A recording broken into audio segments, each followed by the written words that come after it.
Olá! Na videoaula de hoje, vamos dar continuidade à parte de jogos para o curso de licenciatura em computação. Agora, nós vamos falar especificamente de integração de jogos, chamados de jogos educacionais, no contexto da educação básica. O que são jogos educacionais?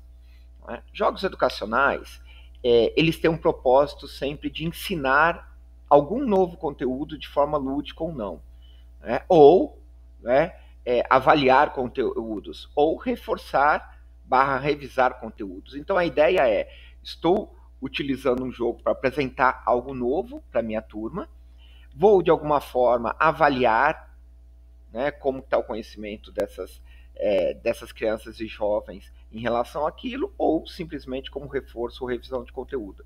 Então o jogo ele serve para os pilares principais que a gente tem do processo de ensino-aprendizagem. Óbvio que depende do jogo e às vezes depende da forma de aplicação, mas o que a gente quer colocar aqui é que esses jogos de alguma forma atendem a aspectos pedagógicos da nossa turma. Por que usar jogos na educação básica? A ideia é uma possibilidade de obtenção de alguns benefícios. Aumentar a motivação dos alunos.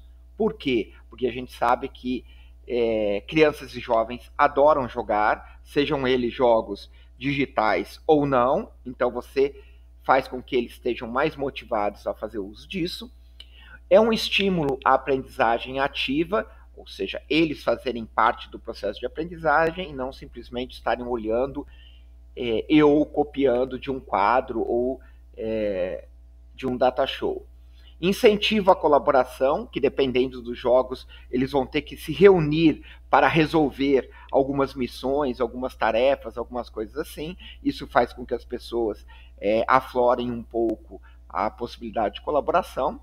Um reforço de conteúdo, porque também, a partir do momento que você tem mais de uma pessoa participando de uma mesma equipe, ou simplesmente eles estejam jogando separados, eles acabam tendo um pouco de aprendizagem por pares, porque um ajuda o outro em algum momento, Então alguém, em algum momento, exerce um pouco o papel ali de professor, de tutor dos colegas. E o desenvolvimento do pensamento crítico, que boa parte dos jogos permite você, por exemplo, fazer a tomada de decisão. Então, usar jogos na educação básica amplia esses aspectos aí, ou potencializam esses aspectos. A aprendizagem ativa, então, com jogos. Por quê? Ativa porque eu vou aprender fazendo parte do processo, vou ter uma ação direta nesse processo. Então, a ideia principal é ter o aluno como protagonista do processo, e não somente assistindo ao processo. Mas como os jogos ajudam? Uma coisa que o jogo normalmente tem é o feedback, o retorno imediato de uma ação feita. Ele vai fazer uma ação, vai ter uma certa reação, posicionamento do jogo. Isso é sempre interessante para os alunos. A autonomia na resolução de desafios, o engajamento emocional e cognitivo com aspectos de desafios, de vitória, de colaboração e tudo mais, e gera sempre experiências significativas de aprendizagem para os nossos estudantes. Alguns desafios na implementação. Por quê? Porque não é fácil você levar o jogo para a sala de aula. Então, principais obstáculos para o uso de jogos na educação. Falta de formação docente, os docentes muitas vezes não sabem o que fazer com o jogo. Quando eles fazem uso do jogo, eles fazem de forma meio intuitiva, porque alguém me contou que é assim, e assim por diante, e poucos têm oportunidade durante seu processo de formação inicial ou continuada de dominar um pouquinho mais sobre o impacto de um determinado jogo ou de jogos de forma geral no processo de ensino. Limitações tecnológicas, por exemplo, eu tenho um jogo digital, mas eu não tenho um laboratório com internet funcionando. Ou mesmo que não seja tecnológico, mas que seja de uma limitação de recursos. Eu quero aplicar um jogo, mas eu não tenho os materiais e métodos impressos para fazer uso desse jogo. Eu quero fazer um jogo aberto que precisa de uma quadra, de uma área grande, ou não tem. Então, além de limitações tecnológicas, a gente tem também outras limitações aí. Resistência a métodos alternativos. é muito mais fácil dar uma aula tradicional. Eu não vou sair da minha zona de conforto para poder criar uma situação onde eu possa perder o controle, ou eu tenho que me preparar muito para isso. Então, existe uma resistência a métodos alternativos de processo de ensino-aprendizagem. O alinhamento com objetivos pedagógicos, né, como alinhar um determinado jogo com habilidades e competências da BNCC, como eu consigo atrelar isso? Alguns professores têm dificuldades ou não têm tempo para poder pensar em toda essa logística. E como fazer a avaliação da aprendizagem a partir do momento que eu permiti ou ofereci jogos para serem usados no processo de ensino. Então, a avaliação também ela tem que sair um pouco daquela zona de conforto, de lista de exercício e provas. Então, são grandes desafios que a gente tem. Só que a gente tem também grandes oportunidades, né? Então, tem várias oportunidades a serem exploradas.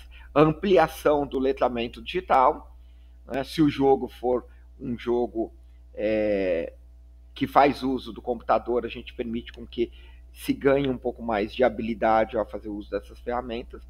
A inclusão de diferentes estilos de aprendizagem no processo, isso permite mudar as dinâmicas de sala de aula. Integração interdisciplinar, quando a gente acaba lidando com problemas de matemática numa situação de geografia ou de história e vice-versa. Então, facilita um pouco vários jogos a fazer essa integração. Por exemplo, um jogo de Minecraft, você pode lidar com mapas, com posicionamentos, com estratégias de pensamento computacional, né, com matemática, tudo isso atrelado a jogos. E criação de jogos pelos alunos é sempre motivador quando os próprios alunos criam jogos para serem aplicados com seus colegas, e aproximar ainda mais o ensino com a vida atual dos nossos alunos, ou seja, trazendo algo um pouco mais perto da realidade em que eles vivem. Estratégias para uso de jogos na educação, né? Alinhar jogos ao conteúdo curricular, ou seja, principalmente habilidades e competências a serem desenvolvidos. Definir objetivos educacionais claros para o jogo, o que eu quero com esse jogo. Após a aplicação do jogo, gerar momentos de reflexão para discutir o que eles entenderam, quais foram os desafios tanto em jogar quanto em conteúdo. Usar como complemento em aula, para joguem, né, nas suas casas, depois tragam um resultado e assim por diante. E avaliar sempre o impacto pedagógico da aplicação do jogo. Então, tudo isso faz com que a gente possa usar jogos. E onde estão esses jogos? Em artigos, em portais, como, por exemplo, do MEC.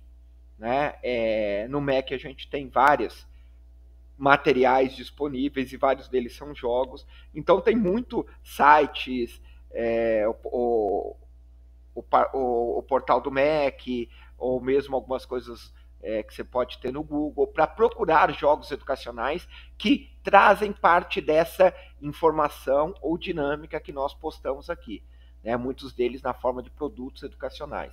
E aí facilita um pouco a aplicação do professor em sala de aula. O papel do professor, então, né, é buscar adaptar o jogo à turma, quais as necessidades da turma. Então, o professor vai atuar como um facilitador ou mediador do uso desse jogo, por exemplo, inicialmente adaptando o jogo à turma. Estimular a reflexão crítica, isso é sempre importante, né? Tanto no ato do jogar quanto no ato do conteúdo, porque é isso que vai fazer com que eles fixem algo que eles aprenderam durante o jogo. Integrar o jogo ao planejamento das aulas dele, para fazer com que isso não se torne um evento totalmente esporádico e descontextualizado, mas sim algo que faz parte do meu planejamento de aulas. Incentivar a criação de jogos para o aluno sempre que for fazer uso de ferramentas que assim o permitam. Por exemplo, você pode usar o Scratch para os alunos, principalmente de ensino médio, desenvolver um pequeno joguinho para depois aplicar com a turma. Né? É uma forma de você trabalhar com pensamento computacional, trabalhar com conteúdo e tudo mais. Além de outras tantas plataformas que permitem isso. Exemplos de jogos da educação, né? O Minecraft Education, o Kahoot, o Lightbot, jogos de cartas e tabuleiros de forma geral, que permitem várias aplicações na área de matemática e ciências. Isso tudo sejam jogos plugados com uso de tecnologia ou sem, são sempre interessantes para nós. Além desse bate-papo que a gente está tendo aqui, lá no Moodle tem mais materiais, inclusive indicação de artigos, né, de forma complementar para vocês fazerem uso. Até a próxima videoaula, um abraço.